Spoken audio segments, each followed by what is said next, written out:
नमस्कार व्यूअर्स, मैं हूं अमीश देवगन और आप देख रहे हैं देश का सबसे लोकप्रिय वीकेंड का कार्यक्रम।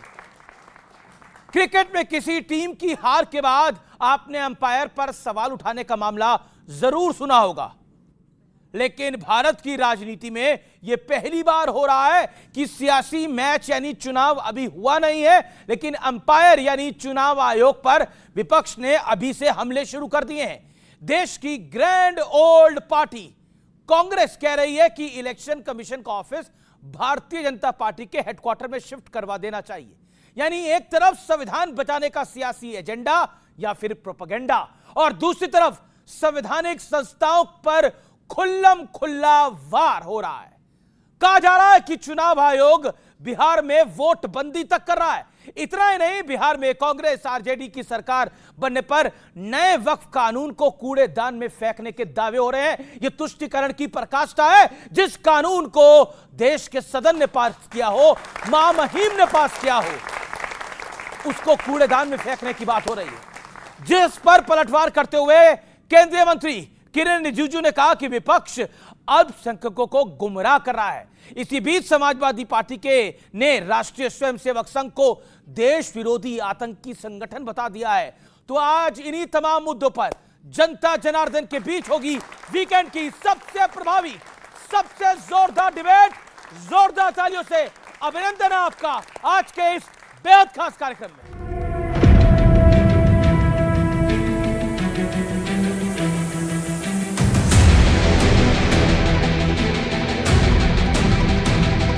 आपने बीच चुनाव में इलेक्शन कमीशन पर विपक्ष की तरफ से सवाल उठाते देखा होगा, या फिर चुनाव के नतीजों पर हाय तौबा मचाते हुए सुना होगा। लेकिन ये पहली बार है जब चुनाव महीनों दूर है, लेकिन विपक्ष का हमला अभी से ही शुरू हो गया है। इतनी बड़ी बिल्डिंग में बैठने की जरूरत क्या? बीजेपी का इतना अच्छा मुख्यालय है, वहां एक फ्लोर ले ले जी, वहीं बैठ जाइए। हम क्यों बिचौलियों से मिलें? हम सीधा बीजेपी से बात करेंगे। चुनाव आयोग किसी पार्टी का बिचौलिया नहीं हो सकता। चुनाव आयोग को मिलने से कोई फायदा नहीं है। ये चुनाव आयोग और भारतीय जनता पार्टी का अलायंस है, शामिल है। चुनाव आयोग ही बीजेपी में शामिल हो गया। लेकिन हमला सिर्फ चुनाव आयोग पर नहीं है, आरएसएस पर भी निशाना साधने में विपक्ष ने सारी सीमाएं तोड़ दी हैं। बीजेपी का छुपेआम आरएसएस से भी तो अलायंस है। वो क्या देश विरोधी नहीं है? वो क्या सांप्रदायिक नहीं है? उन्होंने क्या देश का माहौल खराब नहीं करा है? सियासी दुश्मनी इतनी बढ़ चुकी है कि समाजवादी पार्टी के बड़े नेता रविदास मेहरोत्रा भारतीय जनता पार्टी को आतंकी बता रहे हैं। भारतीय जनता पार्टी और आतंकवादियों में कोई अंतर नहीं है। भारतीय जनता पार्टी के लोग भी धर्म और जाति पूछ करके हमला करते हैं, और आतंकवादी भी धर्म पूछ करके हत्या करने का काम करते हैं। बीजेपी की तीसरी बार कंटिन्यूसली सेंटर में सरकार बनी है। क्या जनता ने टेररिस्ट को वोट दिया? समाजवादी पार्टी के लिए पीएफआई और सिमी आतंकी नहीं है। जो सनातन को सम्मान देते हैं वो उनके लिए आतंकवादी है।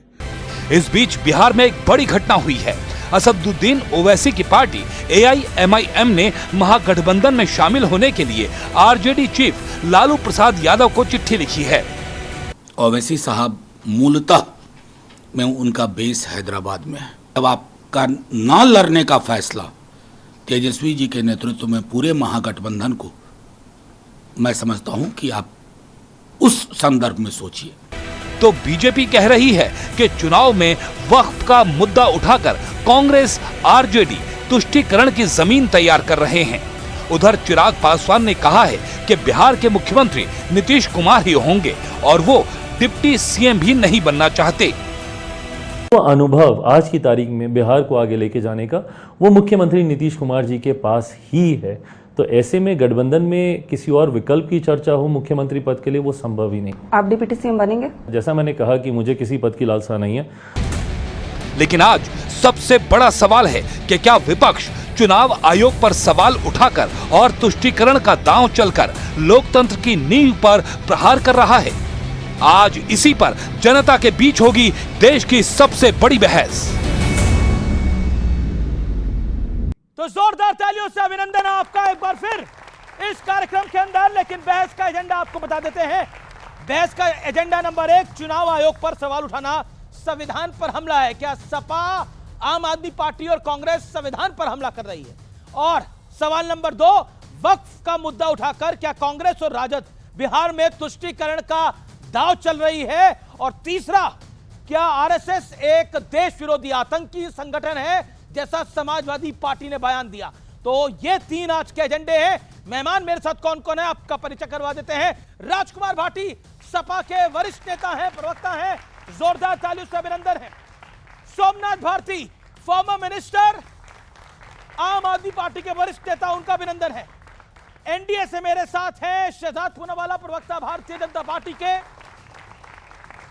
सत्य प्रकाश मिश्रा नेता जनता दल यूनाइटेड के, दीपक झा भी कांग्रेस के प्रवक्ता जुड़ने वाले हैं, लेकिन इस समय थोड़ा डिले से चल रहे हैं, देर से चल रहे हैं। चलिए मैं अपने कार्यक्रम की शुरुआत करता हूं, क्योंकि इस कार्यक्रम की शुरुआत तो समय पर होती है। तो जोरदार तालियों से तमाम मेहमानों का अभिनंदन। आज की चर्चा की शुरुआत करते हैं। तो आरएसएस भाटी साहब आतंकी संगठन है, देश विरोधी संगठन है, आपके नेता ये बात कह रहे हैं, किस ग्राउंड पे कह रहे हैं, किन सबूतों के साथ कह रहे हैं? एक नहीं, 2 3 3 कह रहे हैं, क्यों? नहीं, पहली बात तो ये समाजवादी पार्टी का अधिकृत रुख नहीं है, अधिकृत बयान नहीं है। तो रविदास मेहरोत्रा को बाहर करेंगे? कुछ लोगों के अपने व्यक्तिगत विचार भी होते हैं। समाजवादी पार्टी, चर्चा उन बातों पे होनी चाहिए समाजवादी पार्टी अधिकृत रूप से कहे, समाजवादी पार्टी के राष्ट्रीय अध्यक्ष के हैं। लेकिन जहाँ तक आरएसएस के बारे में बात है, मैं आपके शो में भी कई बार बोल चुका हूँ, आरएसएस 1925 में गठन हुआ आरएसएस का। 1947 तक देश के स्वतंत्रता संग्राम से आरएसएस दूर रही, और केवल दूर नहीं रही, अंग्रेजों की मदद करती रही।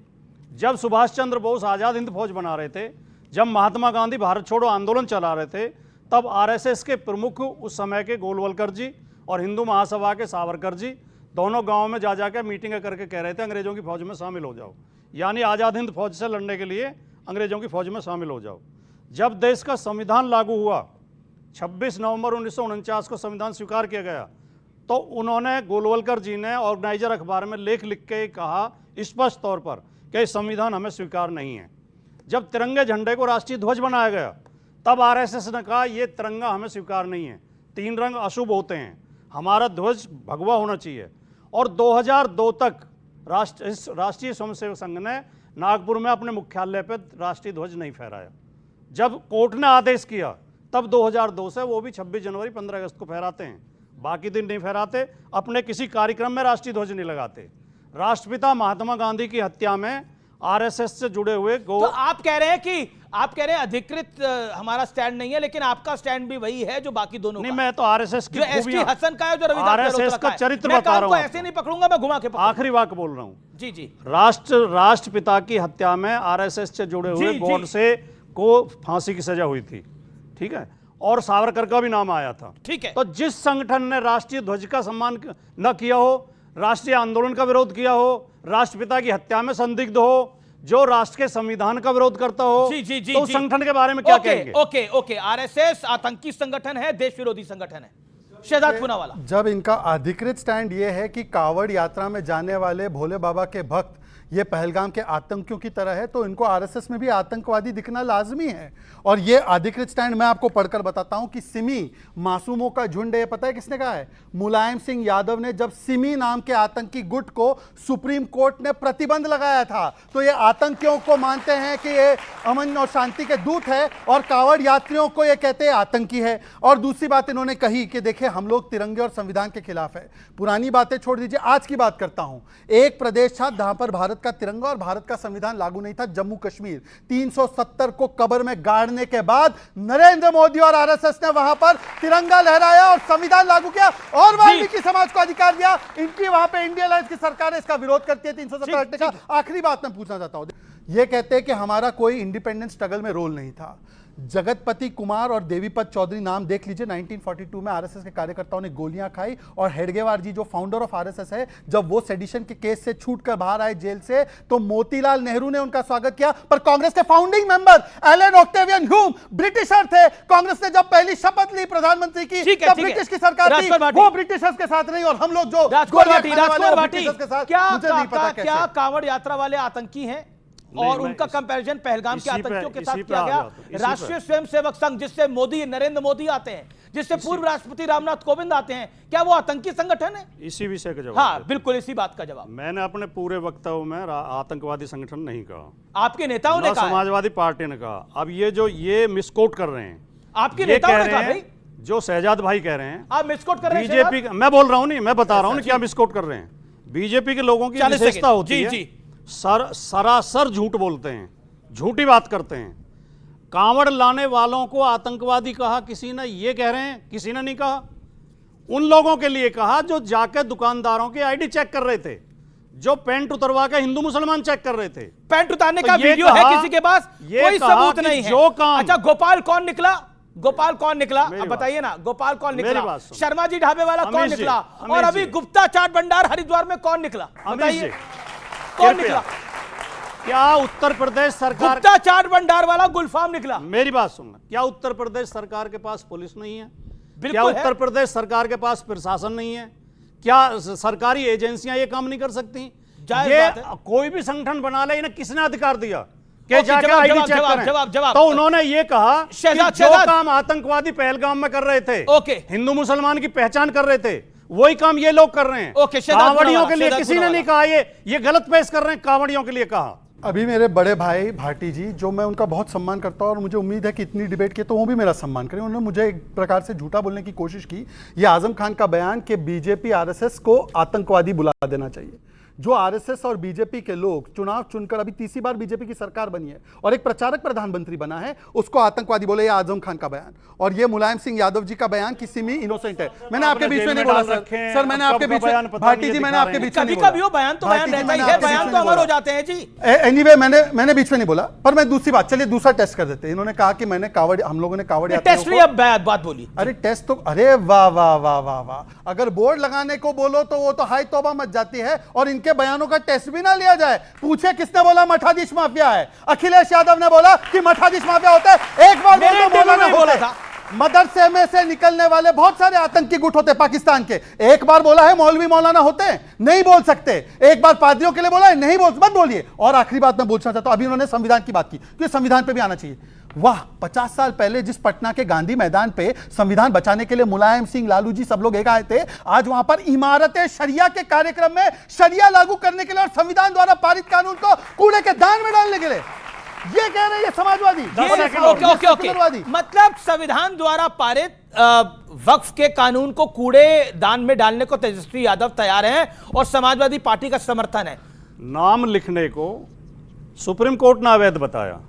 पिछले साल सुप्रीम कोर्ट ये आदेश दे चुका है कि नाम लिखना गलत है, नाम नहीं लिखना है। इनकी सरकार फिर भी उसे घुमा के कि हम तो फूड सेफ्टी एक्ट का प्रयोग कर रहे हैं, सुप्रीम कोर्ट के आदेश को नहीं मान रही है। एक बात बताइए, एक गुप्ता चाट भंडार वाला गुलफाम निकले और आप एक धार्मिक कार्यक्रम में हरिद्वार गए हो। हरिद्वार में अधिकतर लोग 98% धार्मिक कार्यक्रम में ही जाते हैं, या पूजा करने के लिए जाते हैं या अपने पूर्वजों के की शांति के लिए जाते हैं। अब आप बताइए तो क्या करिएगा? गुप्ता चाट भंडार वाला गुलफाम निकल के आपको चाट खिला दे। मैंने तो अपनी आंखों से ये चीजें देखी हैं, मैं किसी की सुनी हुई नहीं कह रहा, कि जब मुहर्रम के जुलूस निकलते हैं हमारे क्षेत्र में तो हिंदू लोग सबील लगाते हैं, उन्हें ठंडा पानी पिलाते हैं। बिल्कुल, लेकिन और छुपाते थोड़ी है। नहीं, बात तो फर्क है ना दोनों में। हमें भी बोलने हिंदू लोग ये छुपाते थोड़ी है। हमें बोलने तो दो, यहाँ पर गुप्ता बोलने तो दो अमीश जी, बोलने तो दो। कैसे हो गया? मैं बोलने दे रहा हूं, बोलने तो दो। आप ही बोल रहे हैं सबसे। और कावड़ियों के लिए मुसलमान शिविर लगाते हैं, उनकी सेवा करते हैं। बिल्कुल लगाए। अच्छा, ये अब आप बोलने तो दे नहीं रहे लगातार, तो आप बोल रहे हैं। बिल्कुल, ये कौन सा मेरा क्या फायदा, मैं चुप हो जाता हूं। है ये गुलफाम बन जाए। क्या नाम है भैया आपका? आपका नाम क्या है? उदय सैनी। अब उदय सैनी का नाम उदय सैनी रहना चाहिए ना। अब ये बोले मेरा नाम शहजाद है। अब बताइए, और शहजाद अगर बोलने जुलूस में घुस जाए, ये सही होगा? अच्छा ओके, आप किस पर क्या कहते हैं? आपको क्या लगता है? खड़े होके बोलिए आप। मेरा तो सवाल सवाल भाटी जी सवाल से- नहीं, आप बताइए, गुप्ता चाट भंडार वाला अगर गुलफाम निकले तो सही है? सही कैसे सर? थूक सही है आपको लगता है? बिल्कुल सही नहीं। आइडेंटिफाई क्यों छुपाया जाता है? जब उनके मन में पाप नहीं है तो क्यों छुपाया जाता है? उसमें मूत्र मिला के पिलाते हैं, जूस के अंदर जो है रोटियों में थूक लगा के खिलाते हैं, धर्म भ्रष्ट करते हैं, सब ओके, ओके, ठीक है, ओके ओके, बैठिए, आपका क्या पॉइंट है, बोलिए। सर, जब कोई नाम छिपा के सामने आता है ना तो कुछ ना कुछ धोखे वाली प्रवृत्ति से आ रहा है। जब मेरा नाम रहमान है तो मुझे रहमान नाम के साथ आना चाहिए ताकि आपसी भरोसा बढ़े, आपसी विश्वास बढ़े, ना कि नाम छिपा करके। जब हम ये सब होता है। ओके ओके ओके, मैं दोनों बातों से सहमत हूं जी, जो उन्होंने भाई ने कही और उन्होंने कही। मूत्र मिलाने का या थूकने का भी वीडियो आया, लेकिन उस वीडियो की अभी तक जांच नहीं हुई है, पहली बात। दूसरी बात, कोई सामान्य बुद्धि का व्यक्ति ये आदमी ये काम नहीं कर सकता। कोई अगर मानसिक रूप से बीमार है, कोई पागल आदमी ये काम कर दे तो उसे पूरे समुदाय पर नहीं थोप सकते। बिल्कुल नहीं थोप कि एक सकते। समुदाय पूरा यही काम करता है। दूसरी बात, नाम छिपाने का भी यही उदाहरण है। नाम तो बहुत लोग बदलते हैं, जिसका नाम अजय सिंह बिष्ट था वो योगी आदित्यनाथ हो गया। नहीं, नाम दीक्षाली तो बहुत उन्होंने, लोग बदलते नहीं, हैं। ये ऑब्जेक्शनेबल तो है। ये कोई इतना उन्होंने बड़ा गुनाह नहीं है। दीक्षाली योगी आदित्यनाथ और- बनने के लिए। और योगी, देखिए, योगी बनना कोई सामान्य नहीं है, हर कोई आखिरी- योगी नहीं बन सकता। ओके,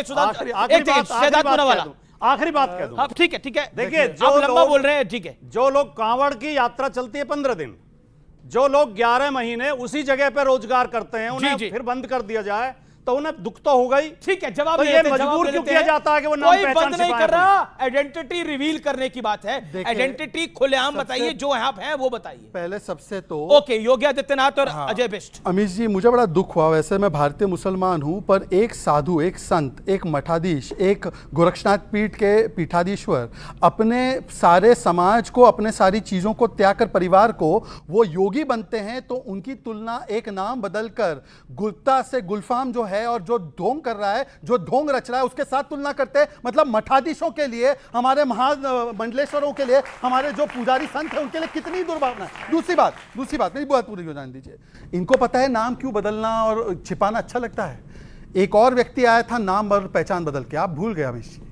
26/11 में कलावा पहनकर अजमल कसाब आया था। अगर तुकाराम ओमड़े नहीं पकड़ते तो हिंदू टेरर की रचना कर देते ये लोग। ये हिंदू टेरर बोलने के लिए अब ये आइडेंटिटी छुपाने का काम करते हैं। आज तक समाजवादी पार्टी के नेता अबू आजमी बोलते हैं हिंदू टेरर है 26/11। बोलिए कि गलत बोलते हैं? वो नहीं बोलेंगे, क्योंकि उनको ये आइडेंटिटी छुपाकर, और आपका क्या कहना है, केवल मुसलमान आइडेंटिटी छुपाता है? ये कानून सबके लिए है। क्या गुप्ता, क्या गुलफाम, दोनों को नाम बताना है, परंतु इनका शक केवल गुलफाम पर है कि गुलफाम ही छिपा रहा है और उसको बचाना है वोट बैंक के नाम पर। यही आपकी मानसिकता और प्रवृत्ति है। ओके, भरे स्टूडियो के अंदर लोगों के सामने, और जो करोड़ों व्यूअर्स इस समय स्क्रीन के उस पार खड़े हैं, आपने योगी आदित्यनाथ को, आपने बोला कुछ लोगों ने नाम बदल दिया है। योगी आदित्यनाथ ने अपनी शिक्षा दीक्षा से अपने नाम को बदला है। वो नाम बदलना नहीं होता, महंत योगी आदित्यनाथ हैं। मेरा फिर कहना है कि कुछ चीजों पे हम गुरेज रखें, राजनीति अपने तरीके से चलती रहेगी। सत्यप्रकाश मिश्रा, जो योगी आदित्यनाथ जी को इस मंच पे कहा गया, उसके ऊपर आपकी राय, और क्या आपको लगता है कि वक्फ के कानून को कूड़ेदान में डाल देंगे अगर इंडिया अलायंस की सरकार कभी भी आ गई देश में? तो क्या योगी आदित्यनाथ जी ने जब उनको, उनके गुरु ने उनको नाम दिया होगा, तो क्या पूरा देश और पूरा राज्य उत्तर प्रदेश उनका असली नाम अजय सिंह बिष्ट नहीं जानता था? सब कोई जानते थे कि उनका असली नाम क्या है। भारतीय यौगिक परंपरा में जो यहाँ ऋषि मुनियों की एक संस्था है, वो अपने शिष्यों को नया नाम देते हैं। आप बताएंगे भाटी जी, स्वामी विवेकानंद का क्या नाम था? मैं जानता हूं, मैं बता सकता हूं। स्वामी विवेकानंद का नाम था नरेंद्र। आप बताएंगे अभिमुक्तेश्वरानंद जी का क्या नाम है, जो शंकराचार्य हैं? हर शंकराचार्य का जो पारिवारिक नाम है, किसी भी साधु संत का जब वो शरणागत होते, दीक्षा लेते घर से, उनका नामकरण नया किया जाता है और उनके पुराने नाम की जानकारी सबको होती है। तो यह तुलना कर देना कि गुप्ता मिष्ठान भंडार या जो भी था हरिद्वार में, वो किसी गुलफाम का है और योगी जी का नाम जो अजय सिंह बिष्ट है, दोनों बराबर है, तो मुझे भाटी जी थोड़ा आपकी बुद्धि पे अब शक होता है कि समाजवादी मूल्यों में यह बुद्धि आई कहां से।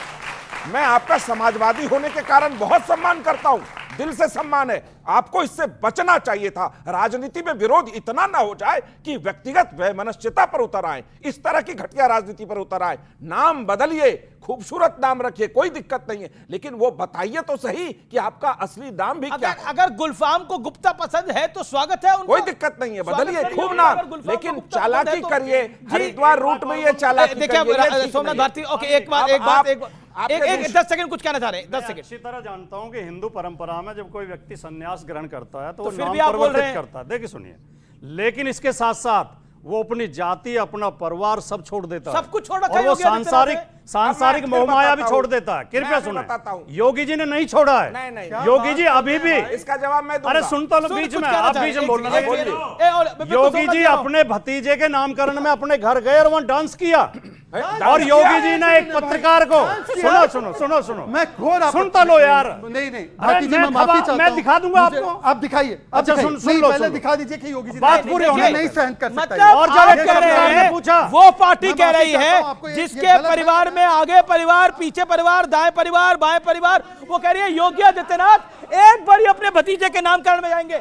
आज क्योंकि बोला गया है, मैं कभी चीजों को सार्वजनिक नहीं करता, लेकिन आज मुझे करना पड़ेगा कुछ चीजों को सार्वजनिक। एक सेकंड, योगी आदित्यनाथ की बहन आज भी चाय बनाती है पहाड़ के ऊपर, हंसने की बात नहीं है। एक सिटिंग सीएम है 9 साल से 7 साल से, उसकी बहन अभी भी चाय बनाती है और पटरी पर चाय लगाती है। उनका परिवार सामान्य परिवार की तरह रहता है, एक गरीब परिवार की तरह रहता है। योगी आदित्यनाथ को आप बोलेंगे कि पारिवारिक मूल्यों के साथ कोई चल सकता है, लेकिन अगर उनको परिवार का मोह होता, आज उनके भी भाई, चाचा, भतीजे किसी जगह पे होते। मैं बताना नहीं चाहता किस किस पार्टी के इस देश में कौन कौन है, इसलिए मैंने इस बात को सार्वजनिक किया। और ये पब्लिक में है बात, ये पब्लिक में बात है कि उनकी बहन क्या करती है, और मुझे ये बताने की आवश्यकता नहीं है। एक सेकंड, क्योंकि केवल एक वाक्य रोक एक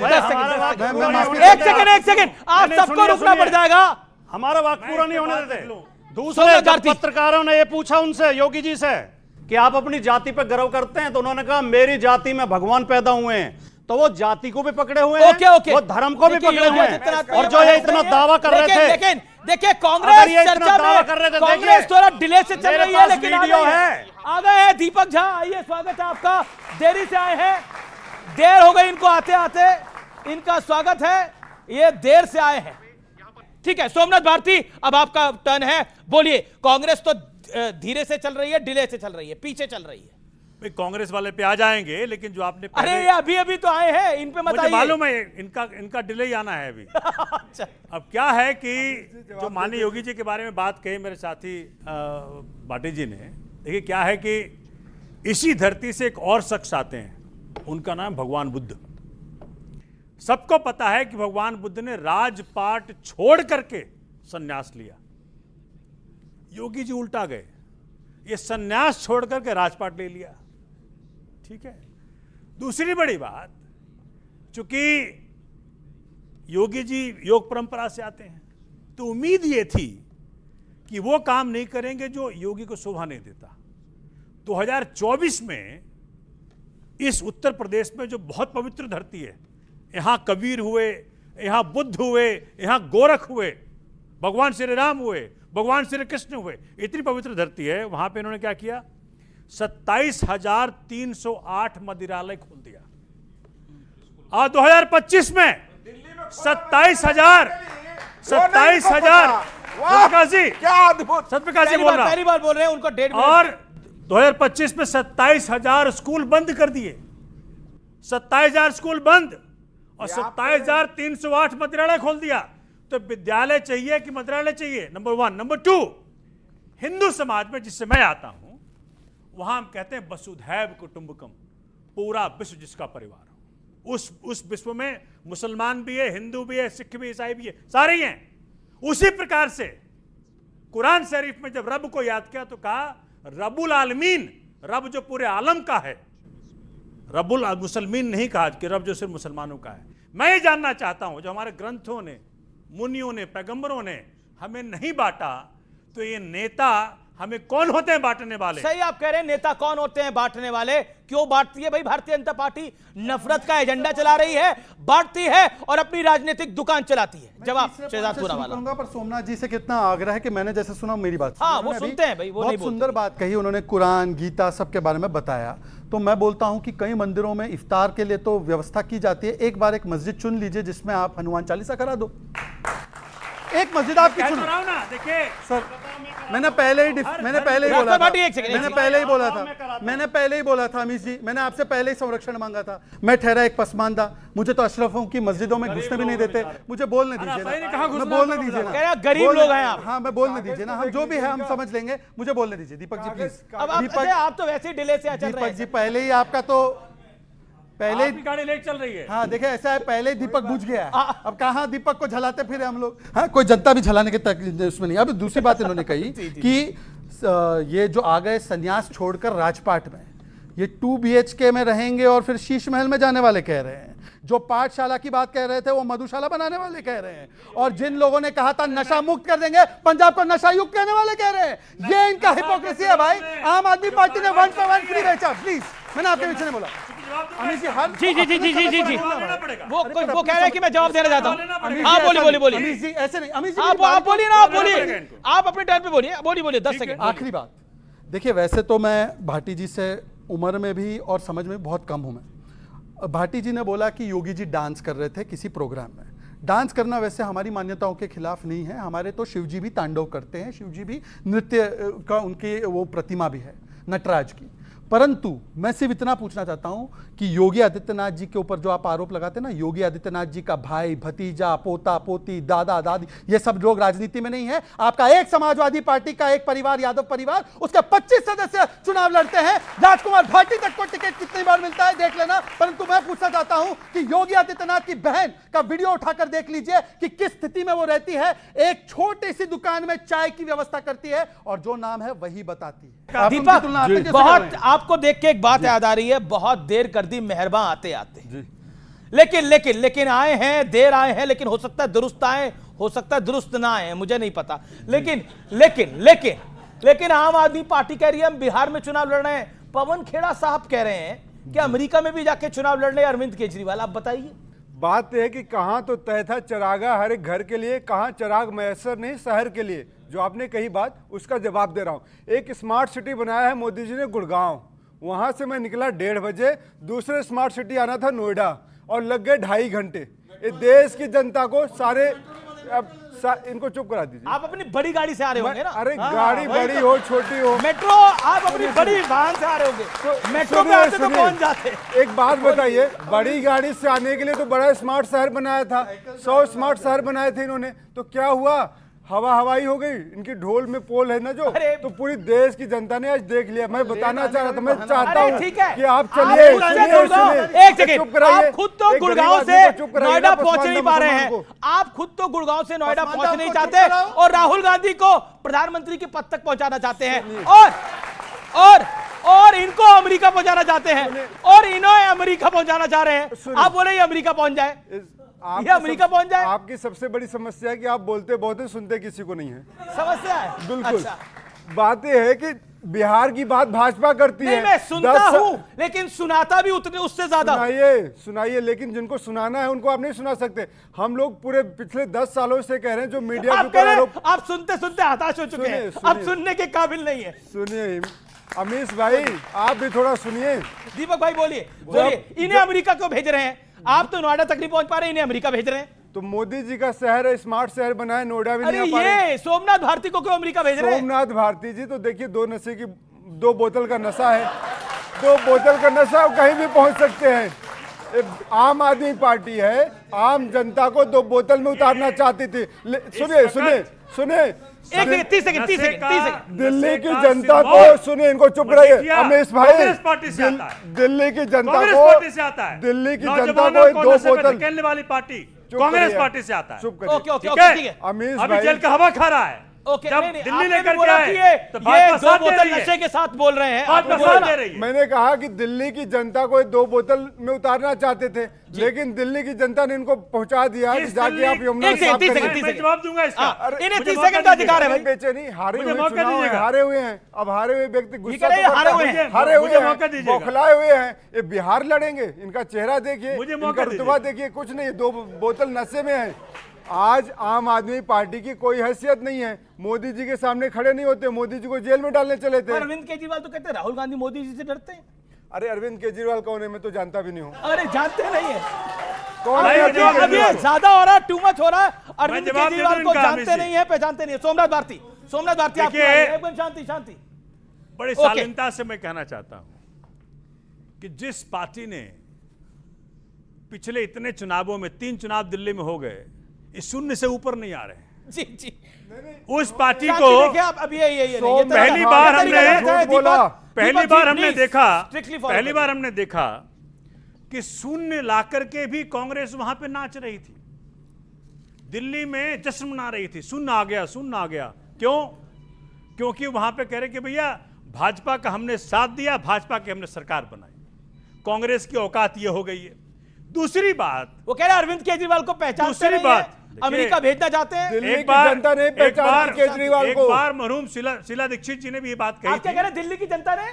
दिल्ली की जनता भी केजरीवाल को एक नहीं बार- पहचानती। बोरिया तो बिस्तरा साफ अगर कर दिया। केजरीवाल को फिर भी 22 विधायक आए ना, 22 विधायक तो आए हैं, आपके कितने विधायक आए? छोड़िए ना, 22 विधायक आए हैं। कांग्रेस के कितने बोरिया विधायक है दिल्ली बिस्तर में? साफ कर दिया। अरे देखिए कितने दिल्ली हैं? की जनता, दिल्ली की अरे कितने हैं भाई? अरे सोमनाथ भारती पूछ रहे कितने विधायक आए हैं? सोमनाथ विधायक भारती हैं? से पूछ ले, लोकसभा में कितने आए हैं इनके? अरे कितने विधायक लोकसभा हैं? में दिल्ली कितने में आए? कितने आए मध्य आपकी? प्रदेश में दिल्ली कितने में आए? कितने आए? अरे मध्य प्रदेश में कितने आए? आप लोकसभा लड़ने गए थे ना? 15 विधायक बहादुरी तुम्हारे आए दिखाने थे गए थे ना? गुजरात में, 5 ज्वाइन कर लिए बीजेपी। देखिए सोमनाथ 15 आए भारती थे के पास गुजरात एक में, ही 5 ज्वाइन कर लिया अमीर- बीजेपी। अपने मुश्किल अपने ये बोलिए। ये हो रहा है कि कांग्रेस बीजेपी की जो है ना, वो जो प्रेमी प्रेमिकाओं वाले मिलन होता है रात को, वो चल रहा है, वो पकड़ी गई है। प्रेमी प्रेमिकाओं वाला मिलन होता है रात को, वो पकड़ी गई है इनकी। कब पकड़ा आपने? ये पकड़ा हमने, पकड़ा क्योंकि जनता एक के बोतल का सामने, कमाल है। जनता एक के दो सामने बोतल का इनकी हिम्मत कमाल नहीं है। देखने को। ये आपके भाई मैं डिबेट में- समझ नहीं जनता पा का- रहा, जनता के राजनीतिक सामने डिबेट हो रही है या हिम्मत ओवर निकालने रूम को। की डिबेट हो रही है? ये इसलिए ओके कांग्रेस और बीजेपी की जो दोस्ती है, यारी है, वो पकड़ी गई है इनकी। एक वाक्य सबसे ज्यादा तनाव में तो हमें हमारी दोनों महबूबा आपस में लड़ रही हैं। एक वाक्य इस पे, एक वाक्य केवल एक वाक्य। इनका दोनों का रवैया देखकर भारती जी और मेरे मन में आ रहा है कि यार सोनम से ज्यादा बेवफा तो ये दोनों एक दूसरे से। भाई एक साल पहले साथ में थे और एक साल के बाद लेकिन ऑल सेड एंड डन, देखिए बिहार में आप चुनाव क्यों लड़ रहे हैं? कांग्रेस कह रही है कि अमेरिका में भी लड़ सकते हो आप लोग चुनाव। आप कांग्रेस का खेल और राजद का खेल बिगाड़ने के लिए लड़ रहे हो। देखिए खेल किसने बिगाड़ा मैं बताता हूं आपको। जब ये इनके 5 एमएलए छोड़ करके कांग्रेस बीजेपी गए, तो कांग्रेस ने हमें कहा कि भाई साहब जब हमारा उपचुनाव हो तो आप मत लड़िएगा। हमने कहा ठीक है जी। हमने कहा भाई हमारा भी एक छोड़ के गया है बीजेपी, अब तुम मत लड़ना। इतने धोखेबाज हैं, कांग्रेस धोखेबाज है। इनके डीएनए में धोखा है। कौन है धोखेबाज? कांग्रेस धोखेबाज है। कांग्रेस के डीएनए में धोखा है। ये इन्होंने जो है वहां पे कैंडिडेट खड़ा करा है, किसको कहने पे? भाजपा कहने आपको बोला क्या था ये खुलासा कर? भाजपा कहने पे। आपको बोला था नहीं खड़ा करेंगे और फिर खड़ा कर दिया जी। अमित इसलिए क्यों करते हैं आप अलायंस लोग? पॉलिटिक्स, क्यों धोखा देते हैं इतना? Alliance politics. देखिए सुनिए, ये चाहते हैं कि समाजवादी यहां ना लड़े, ये चाहते हैं टीएमसी बंगाल में ना लड़े, ये चाहते हैं कि सिर्फ बीजेपी रहे और कांग्रेस रहे, बस। पर देखिए बीजेपी का जो फुटप्रिंट है वो कांग्रेस का नहीं है। ओके ओके, धोखा है। इनके उत्तर DNA में प्रदेश में धोखा तो है। सपा बीजेपी के साथ लड़ लोग रही है, हैं। कांग्रेस तो नहीं लड़ रही है। ओके, जवाब देखिए केजरीवाल धोखा क्यों देते हैं ये देखिए बताइए। केजरीवाल धोखा क्यों देते हैं आप लोग? आम आदमी पार्टी का मुखिया वो था जो अपने बच्चों की सौगंध खाता था, न गाड़ी लूंगा, न बंगला लूंगा, न टीवी लूंगा, न मोबाइल लूंगा, बस मैं मंदिर के सामने बैठूंगा, हनुमान चालीसा पढ़ूंगा। और क्या किया इन्होंने? दिल्ली की जनता को 2 शराब की बोतलें फ्री में दे दिया। पहली बात तो शराब बांटने वाले लोग, दिल्ली की जनता को शराब बांटने वाले, चुप कराइए, चुप कराइए अब इनको, चुप कराइए इनको, चुप कराइए। एक पार्टी के नेता बौखला गए हैं। कहता हूं कि भाजपा कांग्रेस की आ रही है। सुनिए इन दोनों की आ रही है। अच्छा, बिहार में चुनाव लड़ेंगे तो आपको क्या तकलीफ है? अरे लड़े ना भैया, कराने की कहीं भी लड़े, कहीं भी लड़े। अब इनका काम ही लड़ना, यहाँ लड़ रहे हैं, बिहार भी लड़ेंगे, सब जगह लड़ेंगे, लड़ने के सिवा कुछ नहीं है। इलेक्शन कमीशन को लेकर जो बयानबाजी हो रही है, इलेक्शन कमीशन को लेकर जो बयानबाजी हो रही है, उसके ऊपर आप क्या कहना चाहते हैं दीपक झा? इलेक्शन कमीशन पर आपको भरोसा नहीं है? अब आपके किसी नेता को अंदर नहीं जाने दिया तो आप इलेक्शन कमीशन को गाली देंगे? संविधान पे भरोसा नहीं है आपको, जिस संविधान की आप कस्में वादे खाते हैं? 30 सेकंड। देखिए इलेक्शन कमीशन पे पूरे देश को भरोसा है, लेकिन पूरे देश का जो वोट, सुनिए, अरे चुप रहिए ना, इनको चुप कराइए। बात है कि अगर बिहार की जनता का, बिहार के लोगों का एक भी व्यक्ति का अगर वोटर लिस्ट से नाम कटता है तो दुर्भाग्य है, और हम ऐसा नहीं होने देंगे, चाहे इसके लिए इलेक्शन कमीशन से लड़ना पड़े। दिक्कत क्या थी? वहां वोट बड़े थे, यहाँ वोट कम होने पे दिक्कत। यहाँ पे वोट कम और ज्यादा की बात नहीं, बात है कि पारदर्शिता अगर आपसे बिहार पे मांगा जा रहा है, यहाँ पे भाजपा प्रवक्ता क्या बात करेंगे? ये तो बिहारियों को गाली देते हैं। बिहार के एक समाज से जिससे मैं आता हूँ, इन्होंने गाली दिया था। तो ऐसे बेशर्म प्रवक्ताओं के साथ अगर मैं डिबेट करता हूँ तो बिहार के समाज के लिए, हमारे समाज के लिए, लोगों के लिए ये शर्मिंदगी भरी बात है। माफी मांगी थी अपने उस बयान माफी मांगने से कुछ नहीं होता।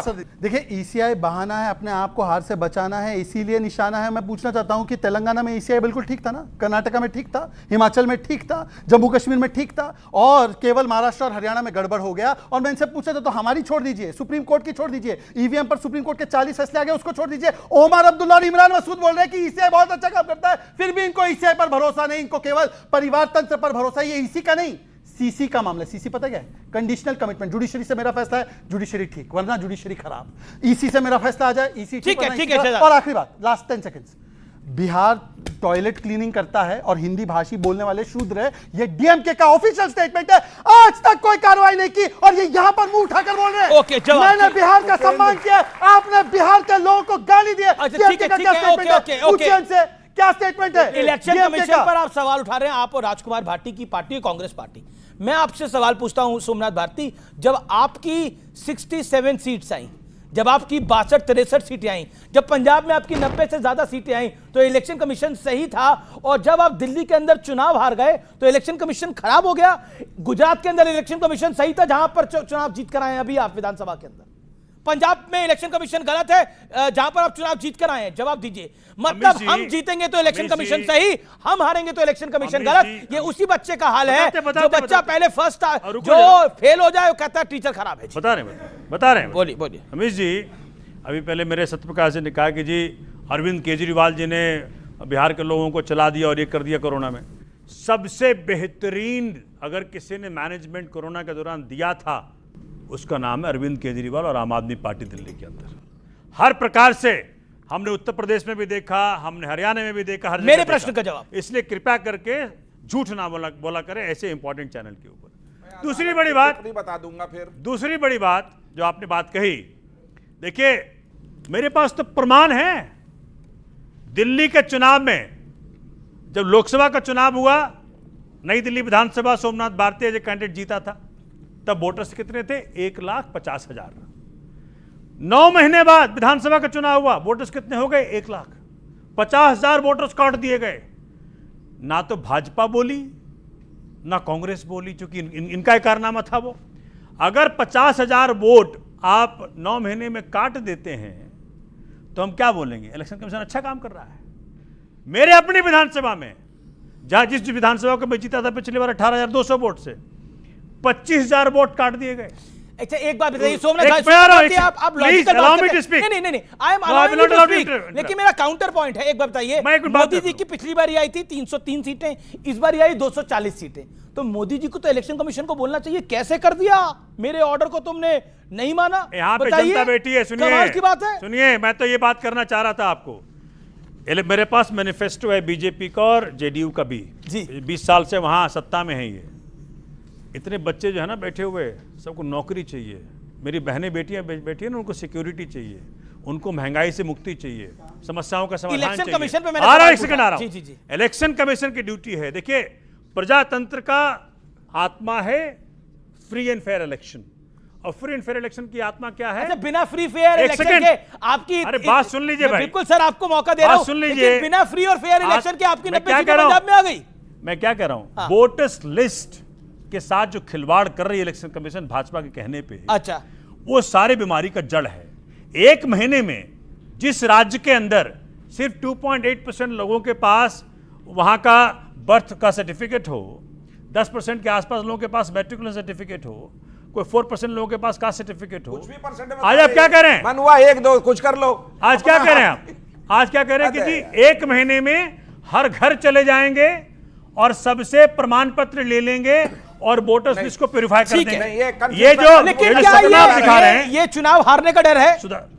बिल्कुल, भाजपा किसको डर है? आपको? भाजपा चुनाव हार चुकी है बिहार का। ये सारे तंत्र से जी जी जी बिहार सरकार ये नहीं करेगा, जवाब बिहार सरकार ये नहीं करेगा कि हिंदी को जो आदमी जो पार्टी महाराष्ट्र में बेइज्जती करती है वो पार्टी बिहार में चुनाव जीतेगी। ओके, जवाब एक ही लाइन। इन्होंने अभी इलेक्शन कमीशन पर तमाम जो आरोप गढ़े, मैं सिर्फ इनसे इतना पूछना चाहता हूं, एक और आरोप गढ़ा था, हरियाणा के लोग यमुना में पॉइजन मिला रहे, क्या प्रूफ दिया उसका अभी तक? हरियाणा के लोगों को कितना बदनाम किया, अब हरियाणा के लोगों को छोड़ा और इलेक्शन कमीशन को बदनाम करना शुरू। मैं पूछना चाहता हूं, इलेक्शन कमीशन पर इतना गंभीर आरोप है, सुनिए, ये खुद वकील है, मैंने आपके बीच में नहीं बोला सर, मैंने आपके बीच में नहीं बोला, न्यू दिल्ली ये खुद लॉ मिनिस्टर रह चुके हैं। मैं पूछना चाहता हूं, इतने महीने हो गए चुनाव को, हाईकोर्ट से क्या आदेश है आपके पक्ष में, बता दीजिए। हाईकोर्ट में मामला पेंडिंग है, दोनों पेंडिंग है, दोनों प्रमाण नहीं दिया आपने ऑर्डर लाने के लिए, और यहाँ पर आरोप बिना दोनों इलेक्शंस को इलेक्शन कमीशन, अच्छा कांग्रेस ने बोला है इलेक्शन कमीशन का दफ्तर बीजेपी के जो आपका ऑफिस है जिसमें आप लोग बैठते हैं उसी के ऊपर वाले माले पे बना दीजिए, यहाँ पर यानी जहां पर जेपी नड्डा, अनिल बलूनी ये सब लोग बैठते हैं, जहां पूनावाला बैठते हैं उसके ऊपर वाले माले पे बना दीजिए। देखिए ऐसा है, चलता वहीं से, दीपक जा कह रहे चलता वहीं से। एक मिनट, मनमोहन सिंह का दफ्तर चलता था, 10 जनपद थे, मनमोहन सिंह वही बैठे रहते थे, क्या चलता वहीं से था? ये आपका अनुभव है? एक बात लाठी ले ली इतनी बड़ी, मतलब आप लोग खुद रिमोट कंट्रोल की सरकार चला चुके हैं, आप मतलब फंस जाते हैं। आपने सवाल किया था तब तो मीडिया ने भी बहुत सवाल किया था, अब तो मीडिया ने भी सवाल करने बंद कर दिया। ओके, जवाब चल रहा था महोदय, 10 जनपद। नहीं देखिए, मैं नहीं कह रहा ये कि रिमोट कंट्रोल से प्रधानमंत्री चलता था, ये एक्सीडेंटल प्राइम मिनिस्टर में संजय बारू ने लिखा है, बारू उनके प्रेस सचिव थे। बिल्कुल बिल्कुल बिल्कुल, ओके ओके। शहजाद देखिए, अनफेयर शहजाद के साथ हो जाता है।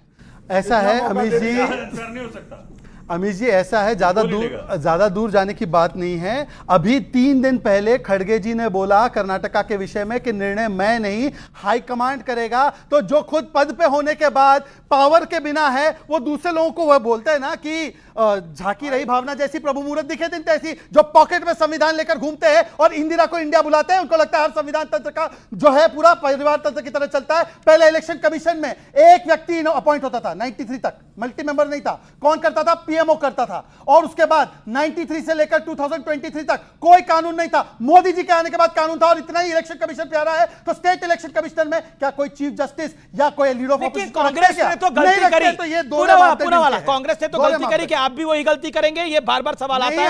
मैं ऐड कर रहा हूं ये सवाल, ओके। राजकुमार भाटी, इलेक्शन कमीशन पे आपने बोला, राजकुमार भाटी इलेक्शन कमीशन पे रिमोट कंट्रोल, आपने तो धृतराष्ट्र बोल दिया। हाँ, रिमोट कंट्रोल की बात वो लोग उठा रहे हैं जिनकी पार्टी के सारे फैसले नागपुर से होकर आते हैं। अच्छा, यहाँ दिल्ली में कोई फैसला नहीं होता, नागपुर में सारे फैसले लिए जाते हैं, आरएसएस हेडक्वार्टर। लेकिन जहां तक चुनाव आयोग का सवाल है, वर्तमान समय में हमारे पास 50 सबूत है जो ये सिद्ध करते हैं कि चुनाव आयोग निष्पक्ष नहीं है।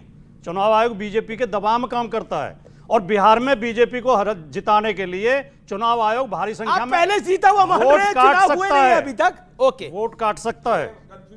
मैं इसका जवाब दूंगा। मतलब आपकी एक सेकेंड, आपके जब उत्तर प्रदेश में, देश में आप तीसरी बड़ी पार्टी बने और उत्तर प्रदेश में आपकी 30 से ज्यादा सीटें आई, तब चुनाव आयोग क्या आपकी तरफ हो गया? हमारी 47 जीत रहे थे हम, 10 सीटें बेईमानी से हरा दी। अरे वाह वाह वाह, 47 जीत रहे थे। ओके 60 नहीं जीत रहे थे आप लोग, देखिए 60 ही जीत रहे थे फिर तो पूरी। ऐसा है कि मेरी बात छोड़िए, इनके एक नेता है राम गोपाल यादव जी का अधिकृत बयान है कि राहुल गांधी को लीडर ऑफ ऑपोजिशन से हटाइए, ये चुनाव हारते रहते हैं। इसका मतलब ये खुद भी मन में जानते हैं कि डेटा नहीं बेटा का सवाल है, पर क्या करे, गठबंधन की मजबूरी है कि इलेक्शन कमीशन पर बोलना है, और यहां पर जो फैमिली ओमिशन हो रहा है उसके बारे में कुछ नहीं बोलना, चुप रहता है। ऑडियंस से लेता हूं, इलेक्शन कमीशन पे आप लोगों को भरोसा है? हाँ या ना में अपनी जवाब दीजिएगा। इलेक्शन कमीशन पे भरोसा है? क्या कहना चाहते हैं इलेक्शन कमीशन पे? इलेक्शन कमीशन पे हमें पूरा भरोसा है, पर राहुल जी का लोकतंत्र समझ में नहीं आता, क्योंकि इनको चुनाव लड़ने का पैसा जॉ सोरोस भेज देता है, बांग्लादेश से इनके वोटर आ जाते हैं, पाकिस्तान के नारे लग जाते हैं, और थाईलैंड की मेडिटेशन करा के इनके नेता आ जाते हैं। और एक चीज जो आपके लोकतंत्र में 2 बच्चों वालों को टैक्स देना पड़ रहा है और 12 बच्चों वालों को सब्सिडी मिल रही, तो कैसा लोकतंत्र है? ओके लोकतंत्र, ओके ठीक है। क्या कहना चाहते हैं? इलेक्शन कमीशन पर बात उठाने वालों को संविधान बचाओ की दुहाई नहीं देनी चाहिए। ओके इलेक्शन कमीशन पर सवाल उठाने वालों को संविधान बचाओ वाले की दुहाई नहीं देनी चाहिए, ये दवाई आपको दी गई है। दीपक झा, जवाब ओके बोलिए क्या सवाल है? यही सब कहीं बोलिए। बिहार के शिक्षा समिति पे क्या नजर दीजिएगा? बिहार का शिक्षा व्यवस्था बहुत खराब हो गया। बिहार का शिक्षा व्यवस्था बहुत खराब हो गया है, क्या दीजिएगा? ठीक है, अच्छा सवाल है, अच्छा सवाल है। और यूपी में 27,000 ओके ओके, क्या सवाल? इधर आइए निकल के। ओके ओके, मेरा सवाल जेडीयू के स्पोक पर्सन से है। नीतीश कुमार अपने हर एक भाषण में बोलते हैं कि 2005 से पहले बिहार में लालू यादव का जंगल राज था, लेकिन अभी भी तो बिहार में वही हो रहा है, गोली हर जगह चल रहा है। गोली हर जगह चल रही है। देखिए पब्लिक सवाल पूछ रही है। ओके ओके ओके, बोलिए।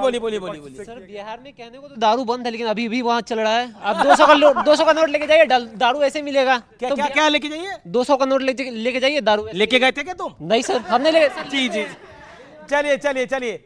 बात कह रहे हैं। जी, नहीं, गंभीर बात है और अच्छा सवाल है, तालियां इनके लिए भी।